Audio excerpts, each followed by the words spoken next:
Welcome to the Brain Trust Driving Change podcast. I'm your host, Jeff Bloomfield.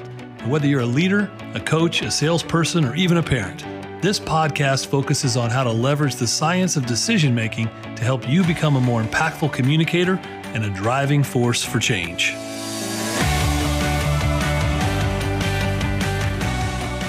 Welcome back to the Driving Change podcast. I'm your host, Jeff Bloomfield. Today's guest is going to inspire you because she inspired me. And it isn't just about inspiration. She's going to actually walk us through her life story that I believe is going to lead to some activation on your part on what you can do to actually fulfill your purpose with a little more passion as well. You will not believe what Katie Spotz, our guest today, has accomplished in her short life. And so it might inspire you. It might also demoralize you, but it shouldn't, because she's such an amazingly accomplished ultra athlete. Listen to some of the things that she's an endurance athlete. She's a big charitable ambassador. We'll get into that later. She's an author. Now listen to some of the things she's done. She's run 5 Ironman triathlons. She's cycled across the country. She's done a 325-mile river swim up the Allegheny, which is insane. She ran 100 miles nonstop in under 20 hours. Do the math on that. I believe that's roughly 5-minute miles nonstop for 20 hours. That's insane. She did, wait for this, a solo row 70 days across the Atlantic Ocean. And this is just to name a few. We're going to get into this. She's won a ton of awards. She's been involving and serving in 16 different countries. She's funded almost 150 different projects and served almost 50,000 people with her mission, which we're going to get into. I just can't. When I find someone like Katie, I get so excited because she's tapped into kind of our God-given capabilities if we really want to lean into what we're here for. And she's not doing it to be a hero herself. And she's not doing it for the accolades and the awards. She's doing it to bring awareness to live out her purpose, which is to help other people. So Katie, I couldn't be more honored to have you on the Driving Change podcast. Welcome. Thank you so much for having me. I'm excited to be on. So I always start with our guest in the same place. Everyone on here has got a unique story. Everyone on here has done usually some pretty cool things in their life. And what I want to do is I want to go backwards. And I want to kind of go into that 5-6-year-old Katie Spotz. What's the why? Like, how did you go from that little girl who then somewhere along the lines tapped into the why, your why? Like, what did that look like? When you were a little girl, did you say, hey, you know what, I'm going to be a triathlete? What would that journey look like? Well, when I was a kid, my dream job, as soon as I found out about it, was being a bicycle messenger. I just like riding my bike. That sounded really fun. I have that competitive spirit. And so, my upbringing did shape me in a way that I have 2 older brothers, and all of their friends were always over, and you had to always try harder to keep up, and that was fun for me. I liked keeping up with the big kids, and one of the driving kind of motivations behind everything I do is curiosity. So as a kid, I was always curious, and I was always climbing things and trying things. And I would be a good candidate for the kind of like the kid leashes. I was just bouncing with energy. And it wasn't until later that I learned how to kind of direct and channel it. But just very curious and energetic as a kid.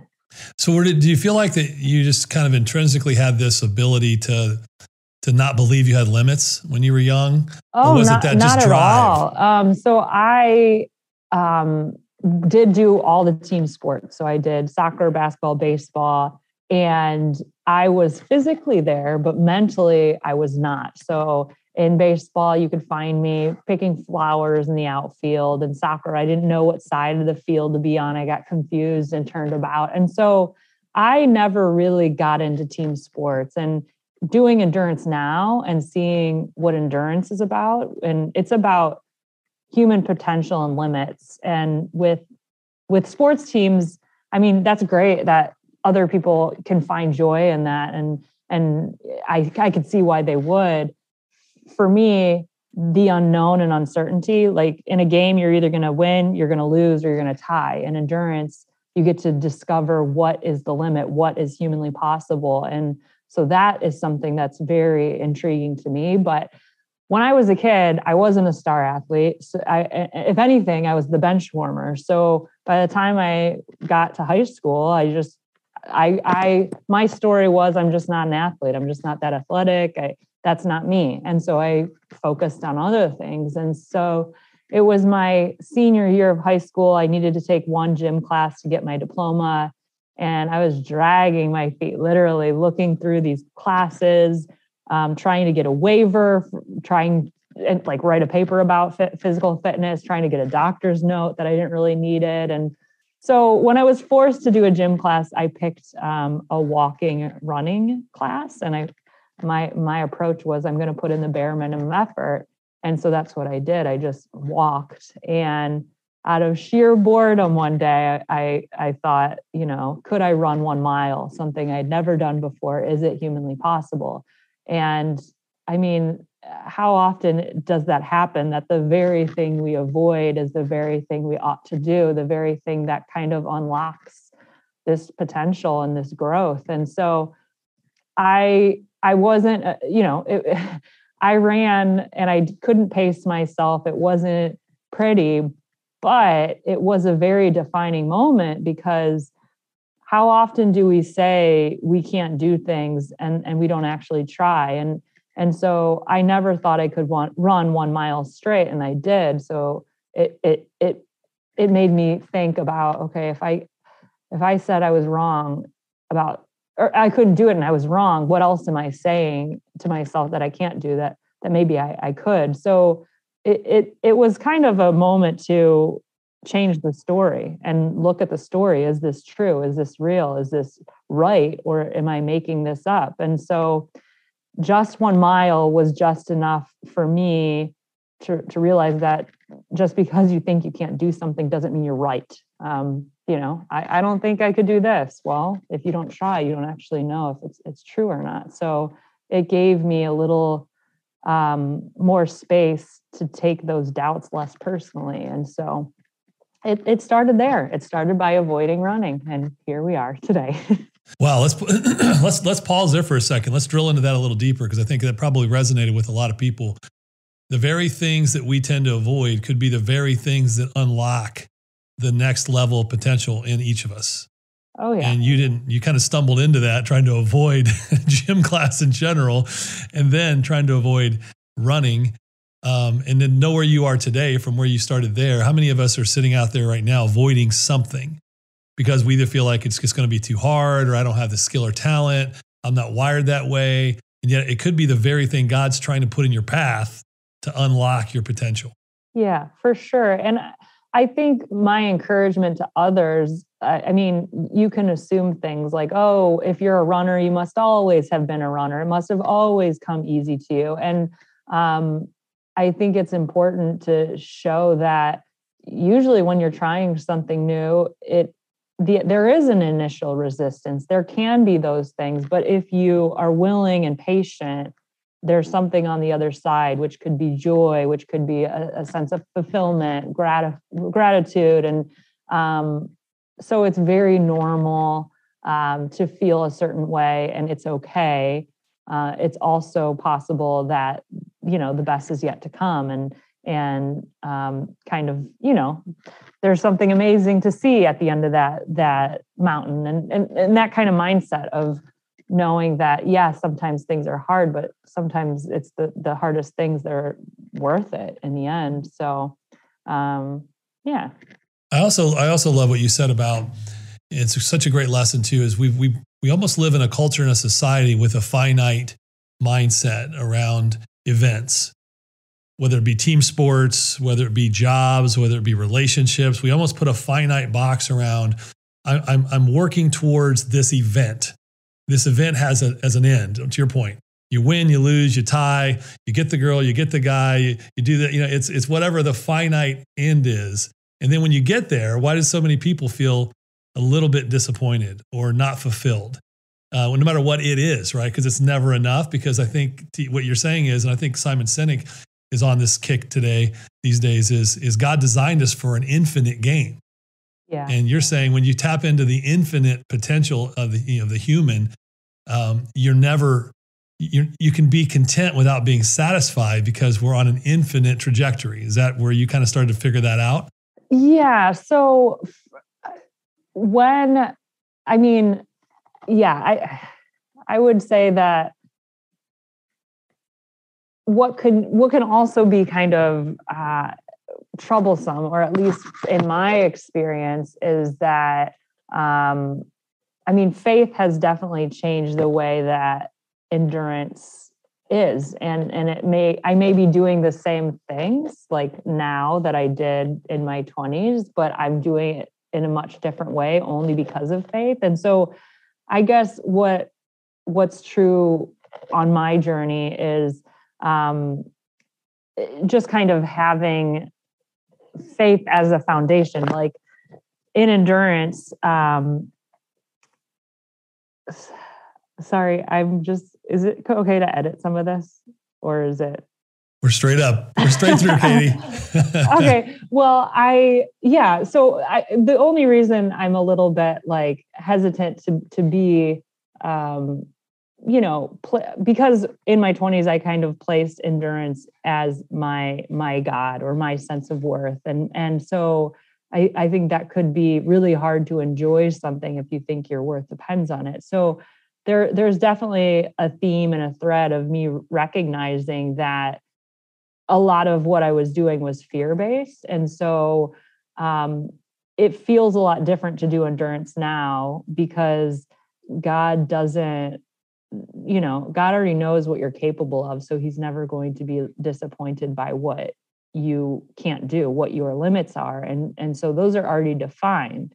But it's really just a matter of discovering what it is and not taking it personally when it's not your version of what things should be. So, just as you're mentioning that, like, I know that there are limits, but I just want to find out what they are. I know that we can't do everything, but there's a lot that we can do that unless we actually try, we'll never know. So, yeah. I'm always very careful about like being like, you could do anything you set your mind to. Well, maybe not, but you can do more than you think, or you're never going to find out unless you try. And so I guess I wouldn't want someone to be disappointed by a message like that because it is not true. There are certain things that are limits and it's okay. It's just, there's so much that we have untapped that is worth kind of pursuing and exploring. That's well said. And I think that's the key for everybody, right? Is don't first of all, don't find your identity in your accomplishments. Find it in a greater purpose, in a greater place. We know those of us who are faith-based know where that lies, but also that you just got to keep searching and not, if you fail at something, it doesn't mean you're not supposed to do it. You might just have to push through it, but it also might mean that, hey, that's not where you're supposed to be. You're supposed to turn your attention, try something new.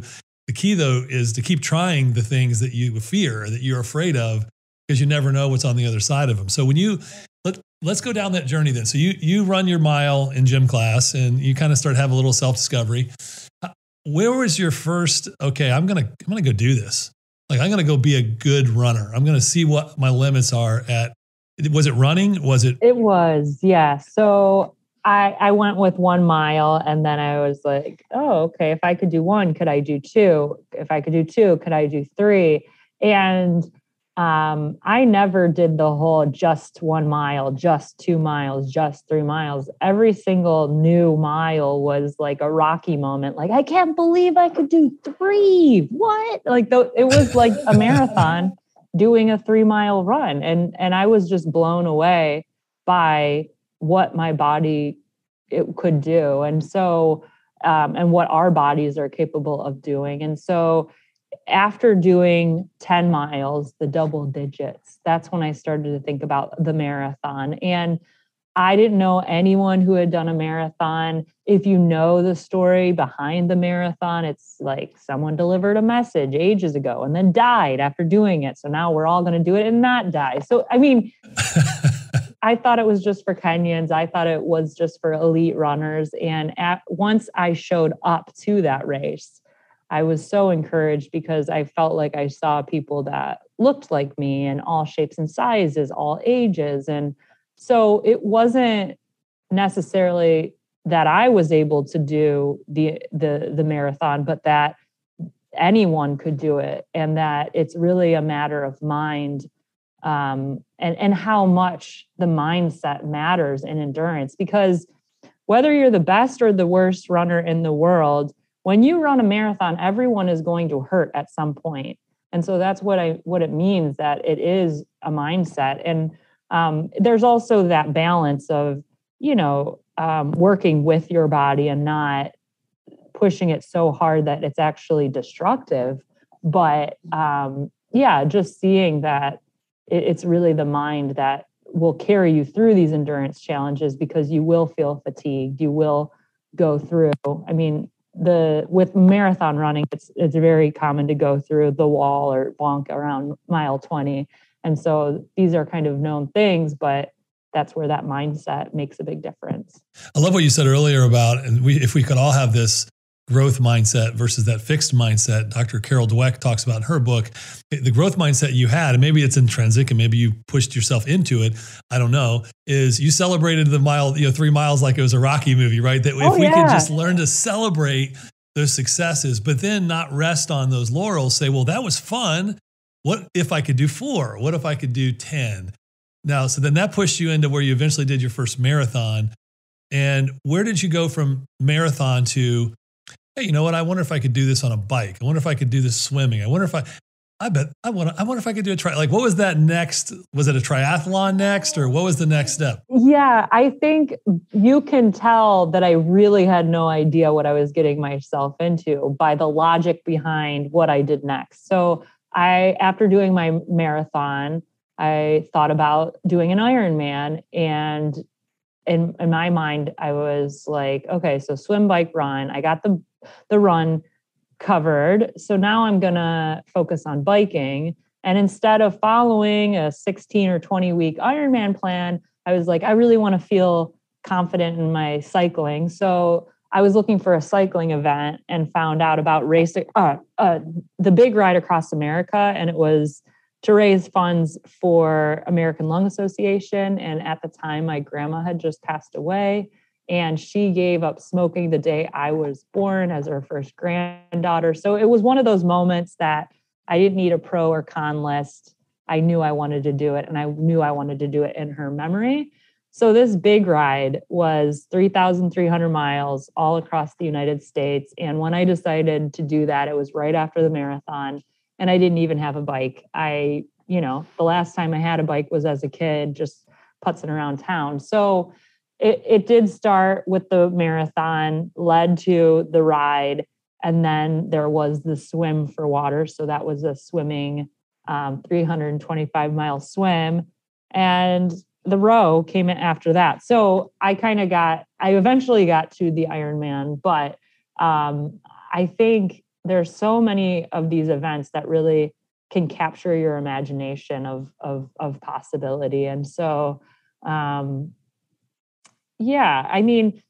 think what's true about endurance is there's so much you can feel. Like in a 100-mile run, you could have like a little lifetime of emotions in one day, the highs, the lows, the drama, and you can read about it, but to really feel the intensity of the emotions, you have to do it. And I think that kind of drama or excitement is also very appealing through all this. But there was no list of like, I didn't know I was going to swim the Allegheny River until a few months beforehand. And so there is kind of a intuitive, organic way that these adventures take shape. And I don't have this long list of must do that. And that's what kind of keeps it more exciting too, that it's not a to-do list. It's an exploration of possibility. Well, so you had this thing you said earlier, you always had a little bit of a desire around curiosity. I think that's driven you very positively in the direction of unlocking your potential. And then when I'm when I'm playing along in the minds of our listeners right now, and most of us look at endurance athletes like y'all got a screw loose. You know what's true? To me, I think, what would that person be if they didn't run 100 miles? If you have 100 miles of energy in your body and you're not using it, that might turn into anxiety or depression or just spinning your wheels. And so I think what's crazier is to have someone who has that amount of energy and doesn't have an outlet. So yes, it is crazy, but the only thing crazier is to not do it, because I don't know. I don't think I would feel, that's kind of what I need to feel myself, I guess. I mean, I love that. And I think I always admire, I've got a couple neighbors right now that are training for half marathons, and they're getting into the triathlon phase. You didn't do the normal, like, okay, I'm going to train for a triathlon. So I'm going to run a bunch. While I'm doing that, then I'm going to bike a bunch. I'm going to swim a bunch. You're like, okay, I'm going to run a marathon. And then, hey, you know what? I'm just going to bike for 3,300 miles. I don't have a bike, but I think that'd be fun. So I'm going to pick up a bike and I'm just going to ride for 3,300 miles. And it's a good cause. So I feel purpose behind it. Right. And then you're like, okay, hey, I should probably train for swimming. Most people will have a lap pool they go to at the Y, and they're going to work that, maybe a lake nearby. You're like, what if I just swam the Allegheny River? It's 325 miles. I mean, surely if I could do that, I'd be ready for a triathlon. Like the mindset. And I think what I love about you is you have this curiosity, but you also have this unbridled openness to adventure. Yeah. Like that you're just open to it. Like you don't want a predefined, prescripted path. You want to be open to adventure. I think you and I were talking about that a little bit, right, in Shenandoah. Yes. I mean, so in 2010 is when I rode the Atlantic. And, usually when doing these things is like, well, are you going to do it again? Are you going to do it again? And I think that's what's really beautiful and pure about doing something you've never done before. And I think there's something to be said about being prepared and researching and knowing what fuel and what gear. But I also didn't read a lot of books about other people's experiences, just because there's something very pure about not having this story or preconceived notions of what you're experiencing. So even if I rode the Atlantic again, there would be this almost expectation, this comparison. And what's great about switching things up constantly is that you can truly adventure, and in a way that you don't have expectations. And so my last adventure was one that I didn't imagine doing, but my friend and I like to rollerblade a lot. So it was rollerblading across the Florida Keys, 120 miles or so from Key Largo to Key West. And didn't contact or talk to anyone who's ever done anything like that. And it was a cool experience to just do something new and have those fresh eyes while going through it. Yeah. So, all right. Now I have to admit, I can get into okay, I get it. You're running, endurance running. I can't even imagine ever running 100 miles in 20 hours or whatever it was. That's insane to me that I barely run now unless I'm being chased, but that's here nor there. I can imagine it, right? I can imagine biking. We like to bike ride as family. I can imagine that. I can't imagine it 3,300 miles, but I can see, right? I can picture myself riding a bike. No problem. Swimming. I like to swim. We have a pool. I can picture myself swimming. Now, can I picture myself swimming 325 miles down the up or down the Allegheny? No, I cannot, but I get the idea. The rowing thing. That's the one that I bet the listeners right now are going, she rowed across the Atlantic? Like, what does that even look like? So give people a picture. Are you in a dinghy? Are you in a little canoe? Like, what are you in? Yeah. And I want to dive into this a little bit because this is the one that I think people can't relate to in their own mind. Yes. So it's nothing like, first of all, it's not a kayak. It is actually a rowing. So that means you're using your full body. The majority of my power was my legs and my back. So it is a sliding seat. It was 19 feet. I had pretty much like a coffin-sized cabin, which was my living room, dining room, everything. And then the little cockpit. The other cabin was for storage. This boat was designed to be self-righting, so it could flip over. Another big I guess, thing to point out with my row is there was no follow boat. There was no resupply. There was no helicopter. I did run across a boat 64 days into the journey, and they could have been pirates because they didn't have a radar and, were out there illegally. So it was a truly solo event. And I set off from West Africa, the most western part of Africa, and landed in Georgetown, Guyana, 70 days after I started in Africa. All right. So I've got questions. Yeah, I've got lots of questions. To think about. First off, I would imagine that if I was a pirate and I came across somebody in one of these situations, I would think they're absolutely crazier than I am. We're not messing with this person. So that's probably what happened. They just veered off. The only conversation I don't speak Spanish, but they kept saying loca, which I know what that word is. I've heard that one before. So, Chica loca. Yeah, that's what they kept saying. Yeah. I mean, I do have video of it, and they were looking at me like I was a mirage, like, you're some alien who came down in the ocean. All right, so I do think it's interesting that you use the descriptor coffin, because I think that's what most of us would be thinking. Yeah, I mean, it is. I don't know anything else. I mean, even the walls of this cabin were padded just to prevent myself from getting a concussion if the conditions and when the conditions would pick up inside there. So it was very small. But I did have enough space for all of my supplies.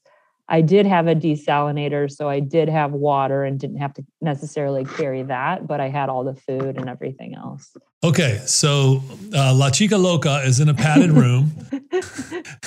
She's in her padded room, the size of a coffin, rowing across this is all just apropos perfectly, right?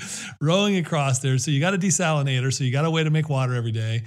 And like from a claustrophobic standpoint, what did that feel like? Were you, are you someone who just doesn't, normally you're fine with that? You could be in a confined space for a while and be okay with it?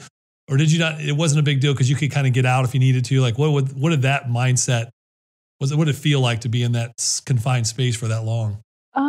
Well, I actually felt like I had all the room in the world because I had the entire ocean and I barely had anyone out there. And so there were barnacles that grew on the side of my boat, and I would have to, while tethered to the boat, get, in the water and with my snorkel kit and scrub it from, producing and creating drag. So in some ways, yes, the boat was small, but the ocean is big. And, I almost feel like if I was in a crowded city, I might feel it more than on that boat. It was small, but it was comfortable.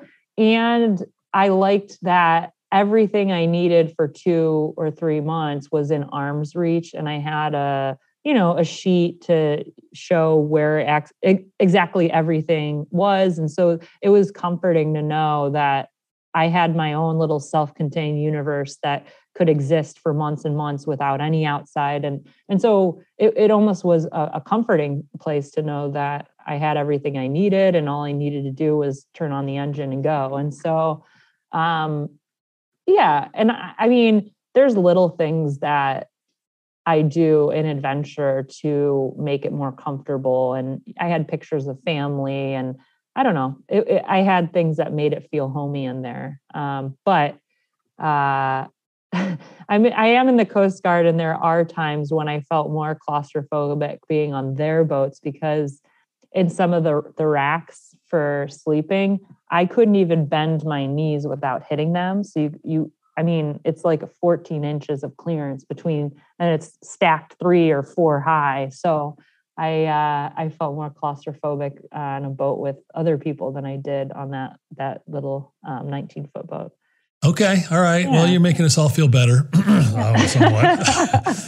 So then the other question I had is you got it, you're self-contained. I think it's to me, it's unbelievable.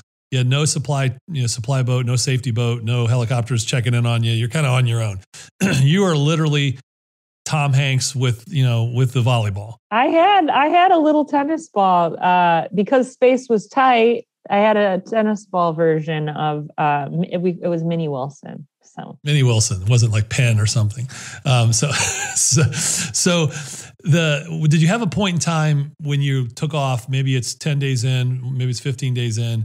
Did you ever have a point in time where you're like, okay, what have I done? Oh yeah. I mean, once I reached the halfway point, you are the farthest human away. You're in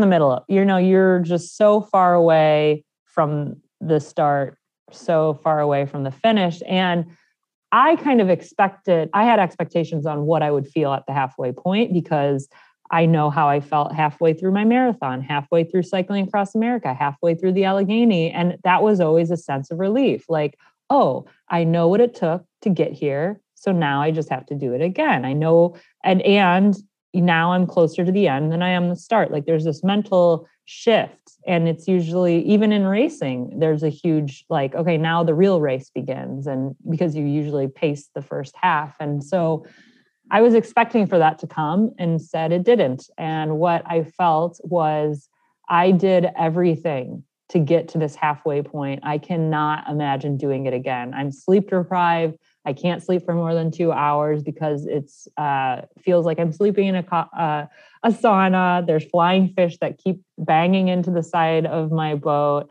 I had sleeping medicine and didn't want to become over-reliant on it, and needed to wake up if the radar was on. So I didn't have any sleeping medicine left at that point. And so I had no guaranteed sleep. And so the ocean felt bigger. I felt like, I was just so defeated by it. And so I was crying, and I did have a satellite phone and kind of had a call with another ocean rower to kind of process it. But it really became, at that point, I am no longer rowing 3,000 miles. It's too big. It's too overwhelming. What I'm going to do is row 1 mile 3,000 times. And so I couldn't see, I didn't want to look at the big picture.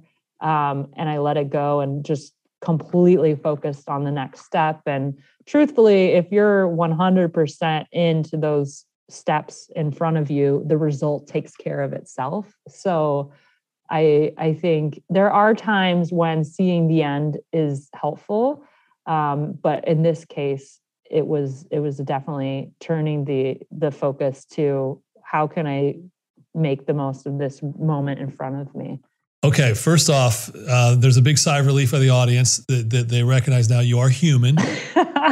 She's not a cyborg. Oh, yeah. She's not an My alien. My humanity comes out a lot in these challenges. So that's good. Now you're completely relatable, because we were all just holding our breath. And the second thing that I thought was just profound, and you and I talked about that when we had our first chance to meet this past spring. And I think each of us has a different capacity for vision. But we also have a different capacity for being overwhelmed by that vision. Mm-hmm. And in anybody's life, no matter what it is that they feel they're being called or led to do, you can get to points where you feel overwhelmed. And to you hit that moment where you felt overwhelmed thinking about 3,000 miles and rowing it. But if you did 3,000 1-mile increments, row a mile 3,000 times, that is such a great metaphor for all of us, right? Is don't get so overwhelmed by life, because it will overwhelm you if you keep thinking about the destination. But if you just think about the moment and set reasonable incremental goals, and then keep stacking those one on top of another, you'll find where you're going, right? Yeah. I mean, I think there's certain aspects of life that it's already like that. Like, you're going to school, so you're going to college, and before you get there, they tell you how many hours you'll have to be in class, how many pages you'll have to write, how many, that would feel very overwhelming. But they don't do that. They give you what you're going to do for the next 16 weeks and when your next exam is. But if you can figure out a way to break everything down, I mean, nothing happens outside of one step at a time, or, I mean, that's in any part. So I think learning to do that breakdown in the big things is what, like, you can't do multiple things at once. You can't do one step. Like with running, you kind of have to take that first step before you can take the second. So, Yeah. Well, and I think that that experience, most of us will never relate to, but we can relate to what you learned through that experience. I think that's what's great about being human, right? We don't have to do everything that other humans do, but if we can kind of relate to their journey and then see how it applies to our journey, everybody's journey is personal. And I think everybody can relate to that. Not trying to take the big bite. Now, here's what I thought was really awesome about the rowing thing. Why I want to spend a little more time on that is because somewhere along the journey, you became passionate about purpose, that this wasn't about you. It was bigger than you. And you wanted to lean into this idea of providing clean water for just people around the world that don't have it. Now, when did that spark? When did that kind of divine spark happen for you that was going to be your mission? So I learned about the water crisis the same time I learned about ocean rowing. I was living in Australia and they experienced a drought and it was affecting everything. It was in the major headlines. And I was also studying environmental science. And I remember my professor just mentioning that the wars of the future will be because of water. In some countries, it's already the case. And she said it so casually and it just stopped me to learn about where there is conflict about water. And being born and raised on, one of the greatest sources of fresh water on the Great Lakes, it was something I've always wasted. It was something I always took for granted. So to think that there was that big of a need and problem, I mean, it was a hard thing for me to realize my own ignorance of this, because I learned about it when I was 20 and I thought about, okay, so 1 billion people don't have clean water right now. You would have thought that in 20 years, I would have heard about these 1 in 6 people, what they're doing every day, why they're,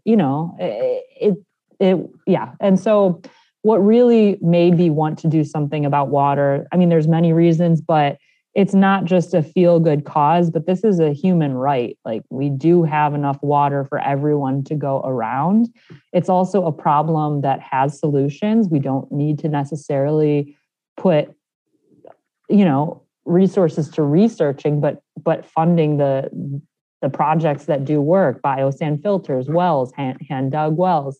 And so that's exciting that we know the problem, we know the solution, and it's cost effective. Every $1 invested in clean water brings $12 back to the community, and it's effective. And I mean, it's the first step out of poverty. And if you care about education, clean water, I mean, kids can't go to school because they're sick or they're collecting water. If you care about the environment, if you care about health, if you care about women empowerment. I mean, all of these things are water. And so I feel like it's hard not to want to do something when you see the impact and you know that this is a step into a different life. And so, yeah.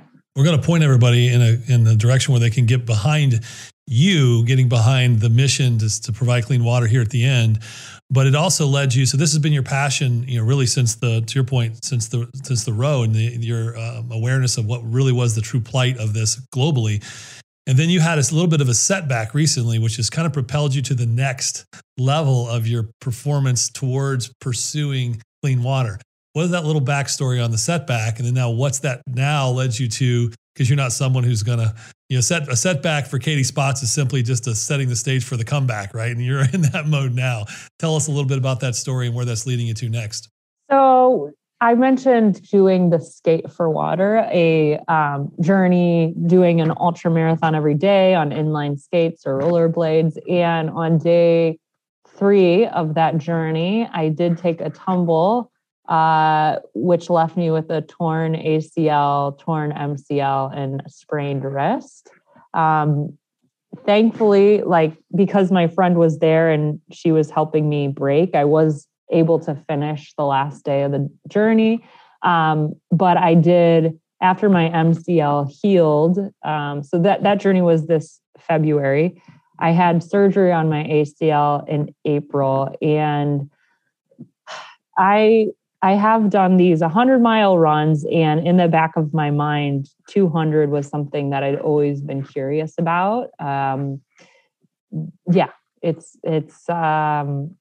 there's just different things about this. Like you have to sleep, and knowing what it feels like to run on tired legs, and this, yeah. So I'm really excited to go from 0 to learning how to walk again to 200 in less than a year after ACL surgery. So I'm on my way, and things are going well so far. I am working with a coach to help me kind of manage, how far we can push and what's reasonable. But so far, so good with the training. And this would be to raise funds for a clean water project in Peru. So this will be, you have 96 hours. It's an actual event or race, and I'm one of the participants, but it's in, basically it ends on April 1st. So, there's so many reasons that I'm excited about it. I think that it's easy to have a setback and, I don't know, just kind of get stuck there and not push beyond it. And so especially just knowing that I really couldn't walk and was using crutches, and to see what our bodies can do if we do the work and do the PT. And I mean, yeah, I am definitely working with a coach to make sure that I'm not creating more problems as a result of this, but it does excite me to be able to take a step back and channel that energy into something good. Well, just for the record, I want to go back one step, and you kind of just slipped it in there. So you wiped out, you tore your ACL and your MCL, but you still finished the race. I did. So I couldn't break because of I couldn't lift my toe up.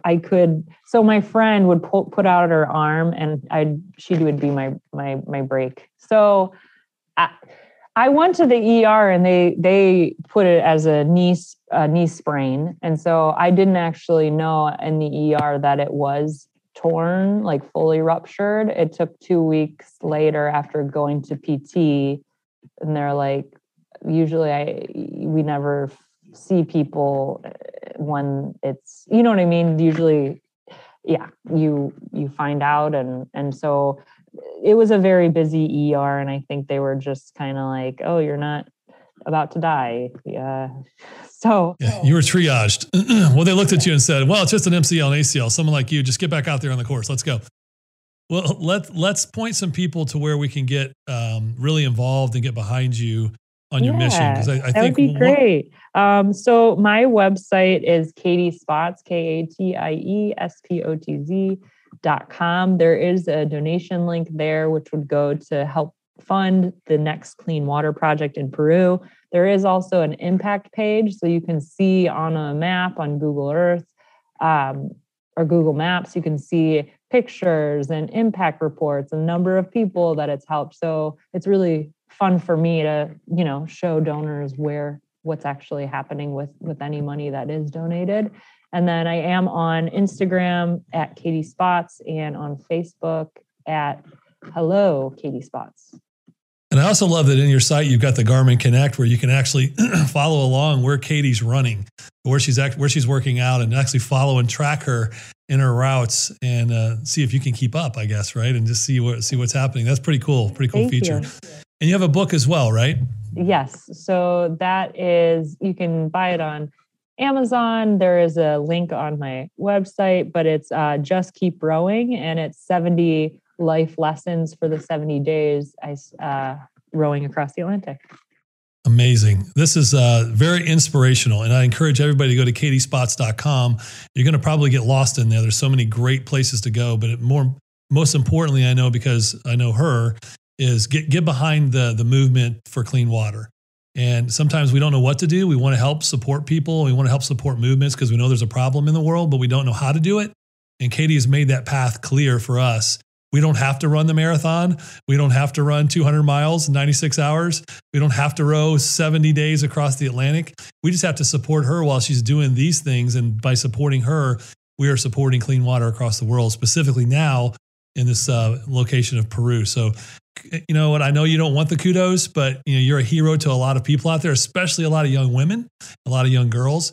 and old men like me. So thank you for what you're doing. It's an inspiration to all of us. And I encourage all the listeners to get behind. She's a unique individual who will tell you she's just an ordinary person who tapped into the extraordinary capability that she found in her God-given gift. So thank you very much for being on the Driving Change podcast. We want to follow your career. We want to follow what you're doing next. And we couldn't be more proud of being associated with you, Katie. Oh, thank you so much. Will you come back and join us again sometime? Oh yeah, there's lots more ahead. So excellent. Well, we'll have you back on again. So good luck and we'll talk to you soon.